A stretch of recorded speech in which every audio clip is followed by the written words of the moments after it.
গল্প শুরু হয় স্কুলের ক্লাসরুমে এক ছেলে এক মেয়েকে চুমু দেওয়ার মধ্য দিয়ে। তো টিচার তা দেখে ফেললে ছেলেটিকে শাসায়। তখন ছেলেটি টিচারকে রক্তাক্ত করে ফেলে। এরপর ছেলেটির বাপ ওই টিচারের বাড়িতে গিয়ে ব্যাপারটা ধামাচাপা দিতে চাইলে টিচারের ওয়াইফ না করে। তখন বাপ টিচারের ওয়াইফকেই মেরে ফেলে। আর ভবিষ্যৎ নিয়ে চিন্তা করে ছেলের। পরবর্তীতে আমরা জানতে পারি ছেলেটির নাম আরিয়ান মির্জা। এরপর গল্প দেখানো হয় বেশ কয়েক বছর পরে। ততদিনে আরিয়ান মির্জা আরো হিংস্র হয়ে ওঠে। সে নিজেই নিজেকে জানায় তার কোনো ভবিষ্যৎ নেই। তাই তো তার প্রেমিকা নিতুর বিয়ের আসরে যায় আর তাকে মেরে ফেলে। এখন কেন মারে তার সামনেই জানতে পারবো। তো নিতুর হত্যার জন্য সারা দেশে আরিয়ানের ফাঁসির মিছিল চলতে থাকে। এরপর আরিয়ান কোর্টে আসলে ব্যারিস্টারের যুক্তিতর্কের মাধ্যমে জানানো হয় আরিয়ান এক্সট্রিম লেভেলের ড্রাগস এডিক্টেড। তখন আরিয়ানের পেছনের কর্মকাণ্ডগুলো দেখানো হয়। পুরো পুলিশ টিম একবার তার পিছু নেয় অপরাধমূলক কাজের জন্য, কিন্তু তার বাবা আদিব মির্জার জন্য পুলিশ তাকে ছাড়তে বাধ্য হয় এবং তাকে স্যারও ডাকে। ব্যারিস্টার কোর্টে এরপর আরিয়ান মির্জার মেয়ে কেলেঙ্কারির কথা উপস্থাপন করে। আরিয়ান সবসময় পার্টি আর মেয়ে নিয়ে ব্যস্ত থাকে। তো এক পার্টিতে নিতুর সাথে তার দেখা হয়, আর সেখান থেকে নিতু হত্যার সূত্রপাত শুরু। তখন আবার ফ্ল্যাশব্যাক সিন দেখানো হয়। তখন আমরা দেখতে পাই আরিয়ান মির্জার পার্টি আর ড্যান্স। তো সেখানে নিতুও আসে অফিসের ডিনারে। আর সেখানে নিতু আরিয়ানকে টাকা উড়াতে দেখলে এসে তার চ্যারিটির জন্য আরিয়ানের কাছে টাকা চেয়ে বসে। আরিয়ান কোনো কথা না শুনে শুধু নিতুকেই দেখতে থাকে, কারণ সে প্রথম দেখাতেই নিতুর প্রেমে পড়ে যায়। এরপর এক সুটকেস ভর্তি টাকা নিতুকে দেয়, যা দেখে নিতু খুশি হয়। এরপর ড্রিঙ্কস করতে দিলে নিতু জানায় সে খায় না, তাই তাকে শরবত দেয়, আর সেটা খেয়ে বেহুশ হয়ে পড়ে নিতু। তখন আরিয়ানের পিএস জেল্লু জানায় সহজে সে কোনো প্রস্তাবে রাজি হতো না, তাই ওষুধ মিশিয়ে দিয়েছি। আরিয়ান জানায় এ ভালোবাসার মানুষ, ওকে কিছু করা যাবে না। তাই বেহুশ করে কিছু না করেই নিতুকে তার বাড়িতে পৌঁছে দেয়। পরের দিন আরিয়ান নিতুর অফিসে গিয়ে নিতুকে দেখতে থাকে। এরপর সেদিনও বাসায় নামিয়ে দেয়। তখন আরিয়ান সম্পর্কে নিতুর কেয়ারটেকার খারাপ কথা জানায় তাকে। প্রুফ হিসেবে আরিয়ানের নামে নেটে সার্চ দেওয়ার কথাও জানায়। নিতু অফিসে এসে পরের দিন নেটে আরিয়ান সম্পর্কে নেটে দেখতে থাকলে তখন আরিয়ান সেখানে চলে আসে। তাই অবাক হয়ে যায় নিতু, ফোনটাও হাত থেকে ফেলে দেয়। এরপর আরিয়ান নিতুর জন্য গাড়ি কেনার টাকা চায়। এতে তার মামার মাথা গরম হয়, কারণ অলরেডি 700 কোটি টাকা সে উড়িয়েছে। তাই মামা বকে, বলে আর কত, এবার আরিয়ানকে শেষ করতেই হবে, তাহলেই আমার প্ল্যানে সফল হতে পারবো। কথা অনুযায়ী আরিয়ানকে মারতে মামা লোক পাঠায়। তো তাদেরকে নিতুর সামনেই এক এক করে খতম করে দেয় আরিয়ান, যা দেখে ভয় পায় নিতু। পরের দিন নিতুর বস বিভিন্ন অকথ্য ভাষায় গালি দিয়ে চাকরিচ্যুত করলে আরিয়ান তা জেনে যায়। তাই আরিয়ান অফিসে এসে নিতুর বসকে কুত্তা পেটা করে আর নিতুর সামনে মাফ চাইতে বলে। তো বস ভয়ে মাফ চায়। তখন নিতু মাফ তো করে, সাথে নিজেও সবকিছুর জন্য মাফ চায়। এরপর নিতু আরিয়ানকে বলে, আপনি আমাকে বিছানায় নিয়ে যেতে চান তো? চলুন, আমি রেডি। তখন আরিয়ান জানায়, ওইটা চাইলে প্রথম দিনেই করতে পারতাম, কিন্তু আমি তোমাকে প্রচুর ভালোবাসি। কথাগুলো শুনে নিতু জানায়, আপনাকে তো আমি ভালোবাসি না। আপনাকে ভালোবাসা যায় নাকি? আপনি সারাদিন ড্রাগস নেন আর পাওয়ার দেখান, এরকম মানুষের সাথে সংসার করা যায় না। তাই আপনাকে কখনো ভালোবাসতে পারবো না, আর বিয়েও করবো না। কথাগুলো শুনে আরিয়ান অনেক হার্ট হয়। তাই বাসায় এসে তার মাথা খারাপ হয়ে যায়। একসময় নেশা করা ছেড়ে দেওয়ার প্রতিজ্ঞা করে। তখন তার পিএস জিল্লু বলে, এভাবে আপনি নেশা ছাড়তে পারবেন না, রিহাবে যেতে হবে। তাই নেশা ছাড়তে এবার আরিয়ান রিহাবে ভর্তি হয়। আর বিষয়টা সে বাবার কাছ থেকেও হাইড করে। তো রিহাব চলাকালীন আরিয়ানের অবস্থা খারাপ হতে থাকলে জিল্লু ফোন দেয় নিতুকে। নিতু এসে আরিয়ানের কষ্ট দেখে মায়ায় পড়ে। তাই সে একসময় আরিয়ানকে জানায়, আপনি আমার জন্য নিজেকে পরিবর্তন করছেন, এটা দেখে আমার অনেক ভালো লাগছে। আমি আপনার সাথে আছি। কথাটা শুনে খুশি হয়ে যায় আরিয়ান। এরপর রিহাবে আরিয়ানের সেবা করতে থাকে নিতু। আরিয়ান সুস্থ হয়ে বাসায় ফিরলে সুন্দরভাবে কথা বলে নিতু, সাথে জানিয়ে দেয় ভালোবাসার কথা, যা শুনে অনেক খুশি হয় আরিয়ান। তো সেখানে আরিয়ানের বান্ধবী আসলে তার সাথে কথা বলে আরিয়ান। তা দেখে নিতু জেলাস হয় আর চলে যায়। এরপর নিতু দরজা খুলতে না থাকলে আরিয়ান বন্দুকের ভয় দেখিয়ে দরজা খোলায়। সেখানে আমরা নিতু আর আরিয়ানের ভালোবাসা দেখতে পাই। আবার নিতুর থেকে থ্রেট দেওয়ার ব্যাপারটাও শুনি। থ্রেটটা ছিল, আর একবার যদি বন্দুক নিয়ে আমার সাথে মশকরা করো তাহলে আমি নিজে নিজের মাথায় পিস্তল চালিয়ে মারা যাব। আরিয়ান জানায় আর হবে না।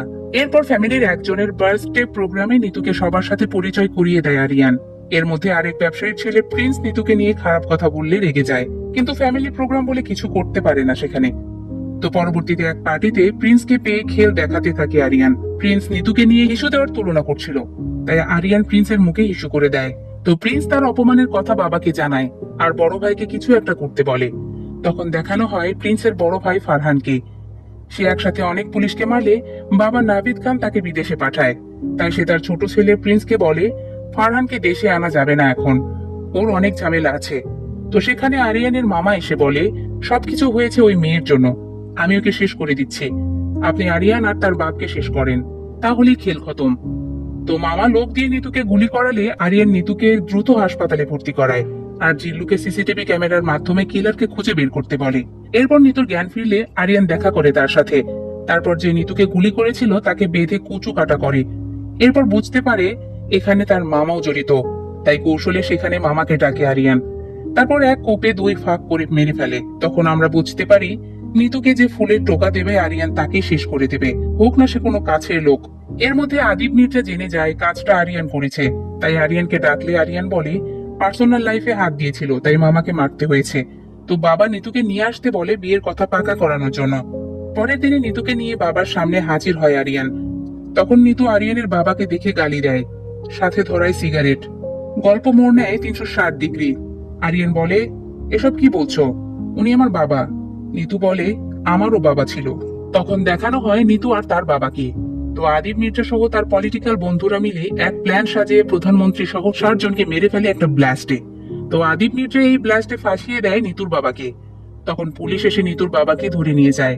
এতে নিতু আর তার বড় বোন বাবাকে ছাড়তে তাদের চাচার কাছে গেলে চাচা জানায় তাদের বাবাকে একমাত্র আদিব মির্জাই ছাড়াতে পারবে। তাই বড় বোন আদিবের কাছে যায় বাবার প্রাণ বাঁচাতে। তখন আদিব মির্জা বলে যদি তুমি আমাকে সঁপে দাও তাহলে তোমাদের বাপ বাঁচবে। নিরুপায় হয়ে বড় বোন যায় আদিবের কাছে। তখন আদিব মির্জা বড় বোনকে রেপ করলে সেই রাতেই বড় বোন সুইসাইড করে। ওইদিকে তাদের বাবাকেও আর বের করে নিয়ে আসে না আদিব মির্জা, যার কারণে নিতুর বাবার ফাঁসি হয়। তো নিতু আরিয়ানকে বলে তুমি হচ্ছ তোমার বাবার জীবন আর আমি হচ্ছি তোমার জীবন, তাই তোমার বাবাকে শেষ করতে এই প্ল্যান করেছি। আমি তোমাকে ভালোবাসি না, এটা জাস্ট রিভেঞ্জ। তো আরিয়ান নিতুকে বোঝাতে থাকে যে সে তাকে কতটা ভালোবাসে, সাথে জানায় তাকে ছাড়া বাঁচতে পারবে না। নিতু তখন বলে আমি এটাই চাই, তোমার আর তোমার বাবার ধ্বংস, তাহলে আমার বাবা শান্তি পাবে। এরপর আরিয়ান তার বাবাকে নিয়ে আসে নিতুর কাছে আর সরি বলতে বলে।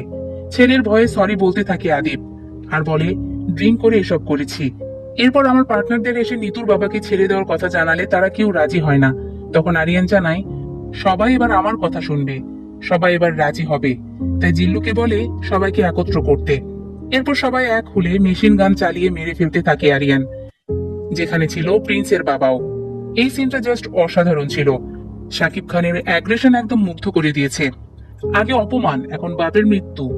তাই প্রিন্স এবার ভাই ফারহানকে খবর দেয়।